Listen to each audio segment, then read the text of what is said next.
What's going on, guys? RBG here, bringing you another update on Transformers 7. Even though there hasn't really been any official announcements from Paramount or Hasbro, this thing seems to be going full speed ahead.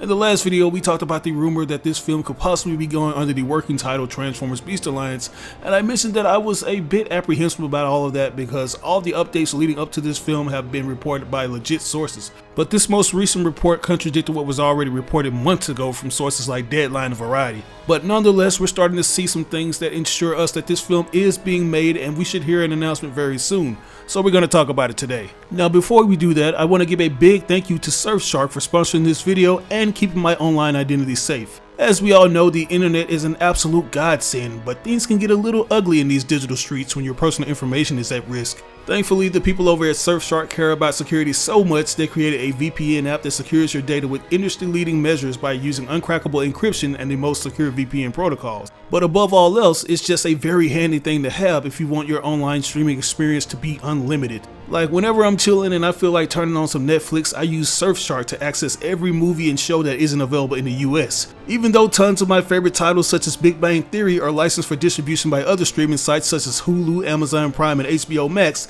Netflix is still streaming it in other parts of the world, and Surfshark allows me to watch it as if I'm in those other locations. Right now, it's the only VPN that allows you to use one account on unlimited devices, which is dope. You can use my promo code RBG to get 83% off and an extra 3 months for free, and there's no risk to try it out since you have a 30-day money-back guarantee. So click the link in the description box below to get started.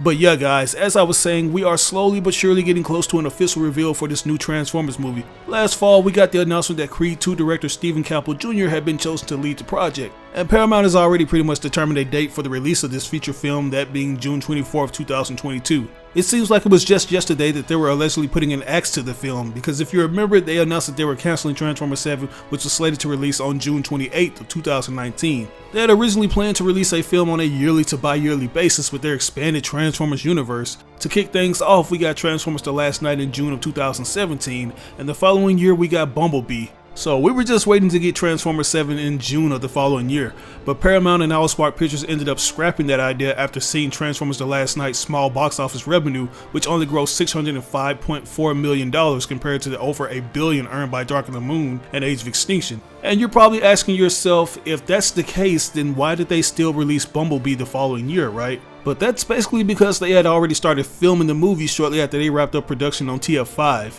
And I'm pretty sure they were hoping they could at least pull in a win with Bumblebee after losing at the box office with The Last Night, which I think they somewhat did. Like, even though it was the lowest performing TF film at the box office, it still made a profit since it was the cheapest one to make. Like, the Bay film's budget usually ranged from $200 million bucks, but Bumblebee was only $100 million. So in a way, Paramount was breaking the tradition of throwing large amounts of cash at the production for Bumblebee, but it looks like they're taking it back to the basics, because apparently this new film will have a budget of $200 million. A few weeks ago, it was reported by TFW 2005 that Paramount Pictures is planning to film Transformers 7 in Canada at Mel's studio. But the information was a bit iffy since the pandemic is still crippling certain movie productions. But thankfully, Journal de Montreal pretty much confirmed that Paramount is in fact filming the next TF7 film in Montreal, Canada. I know I usually take these things with a very small grain of salt, especially if they aren't reported by Deadline or Variety, but this company is Canada's biggest tabloid newspaper provider, and if there's any top secret project going on in that area, they pretty much know about it. Before it was officially revealed, they reported that principal photography was being done for X-Men Dark Phoenix at Mel's studio, and later it was confirmed to be true. So yeah, this is legit, guys. Their articles read as so. According to our information, this mega production from the studio Paramount Pictures had been in sights of Montreal for more than a year. The first talks with the Hollywood studio to attract the filming in the metropolis had been started at the end of 2019. That is to say, before the start of the pandemic. The film's budget would hover around $200 million. Few details have leaked so far on the 7th and the next installment in the Transformers franchise. The Hollywood press announced last fall that director Stephen Campbell Jr. of Creed 2 had been chosen to lead the project. The names of the actors who will star in the film have not yet been released. So as you hear, this film is indeed being made this year, and considering the fact that it's being reported that it will cost a whopping $200 million to make, we know that it's going to be a pretty epic film, at least in terms of action and utter chaos. Like, I think it's safe to assume that Paramount is going to let this new director run wild, just like they allowed Michael Bay to with the earlier films. But I'm hoping that this movie isn't all visual noise and more about the actual Transformers themselves. That's obviously what's been missing from these pictures for the last 14 years. All these crazy explosions mean nothing if we don't give the characters actual development. And I'm mainly talking about the secondary Transformers who have for the most part been shafted in terms of screen time. While there have been some whose personalities have been fleshed out in some of the sequels, there have been others who have little to no personality at all. So there really needs to be more downtime dedicated to the metal guys instead of the fleshlings from Earth. I think I speak for everyone when I say that Paramount and Hasbro should take notes from the reaction Bumblebee's first 5 minutes got and actually give us more of that, because we really want to see more of the Autobots and Decepticons on Cybertron. I know it sounds like a lot to ask for, especially for scenes that will only include CGI characters and backdrops, but I think they can pull it off with a $200 million budget. Like, I'm sure the Bay Film spent a bulk of their budget money on acquiring all these expensive sports cars, some of which are concept cars which weren't even on the market. I'm just saying. But anyways, in addition to the info regarding the filming of Mel's studio at Stage 3, the site also highlights a secondary location in the form of MTL Grande Studios. It's interesting to know that Transformers 7 principal photography is primarily taking place inside the studios rather than outside the open. And apparently shooting will take place for 11 weeks spanning from July to September before heading to Peru for the next portion of filming. So this is at least confirming that it's going to be another one of those globe-trotting TF films where we start off in America and end up in a foreign area of some sort. As to if this means that this movie will be featuring the Beast era cast is anyone's guess. I think you guys are pretty much done with me voicing my opinion on how characters like Optimus Primal and Cheetor would be great additions to the live action roster. So all I'm going to say about that is if it happens, it happened. If it doesn't, it doesn't. But moving on, we got to talk about the style of the Transformers, because that's something that we're desperately waiting to see. Are we going to get the Bumblebee style that harkens back to the 80s G1 aesthetic? Or are we going to get the highly stylized and sometimes too busy Bay designs?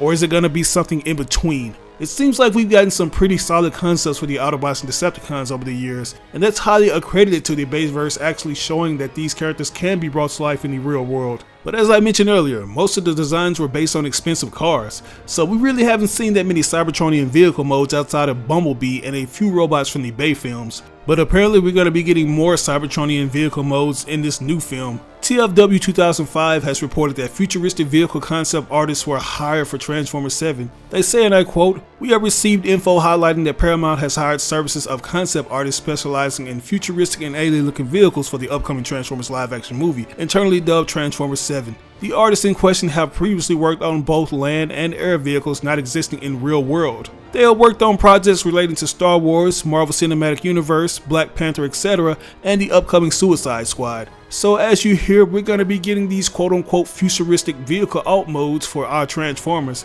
and that part highly alludes to us getting these Cybertronian vehicle modes for the characters, especially when they say alien looking. Like, I know we have futuristic looking vehicles, some of which are Audis and Teslas, but I just have a nagging suspicion that these artists were brought on board to create vehicle forms that just might be featured in some scenes on Cybertron. There have been a few articles that suggest that the producers are acknowledging the fact that fans want more of the Transformers on their home world. And this report of them hiring talented artists to design alien-like vehicles only adds more validity to that. Speaking of talented artists, the article mentioned that Paramount has hired guys who worked on Star Wars and MCU films. And hearing this instantly made me think of one of my favorite artists in the industry right now, Ryan Meinerding. He's an artist that actually worked on a lot of things, some of which includes the MCU designs. Like, this guy's been around since the very beginning, working on films like the Iron Man trilogy. Another interesting thing to point out is that he's worked on the Bayformers designs, serving as concept artist in Transformers 2 Revenge of the Fallen. So if you're one of those fans who absolutely love the designs for the likes of Sideswipe and Jolt, you have this guy to thank for it. I feel like he could possibly be one of the artists Paramount has hired, considering his extended portfolio and familiarity with Paramount, and I love to see what other cool designs he comes up with. But I think I'm going to end the video there. I am so excited we're finally getting closer and closer to an actual reveal for this thing, because it just feels so weird that it's going on 3 years since we had our last TF film. I feel like the rumored $200 million budget and art direction is a good sign that this movie will at least look cool. But what do you guys think? Do you think this big budget is a sign that we're returning to those big blockbuster movies Michael Bay brought? Let me know in the comments below. As always, I ask you like or dislike the video. It doesn't have to be a thumbs up, it can be a thumbs down. Any feedback is good feedback and will only help me improve on future videos. But if you really enjoyed this video, it would help me out tremendously if you shared it with all your friends and followers on social media. Sharing really makes a difference. But once again, this is your boy RBG signing out on another video. I'll catch you guys later. Peace out.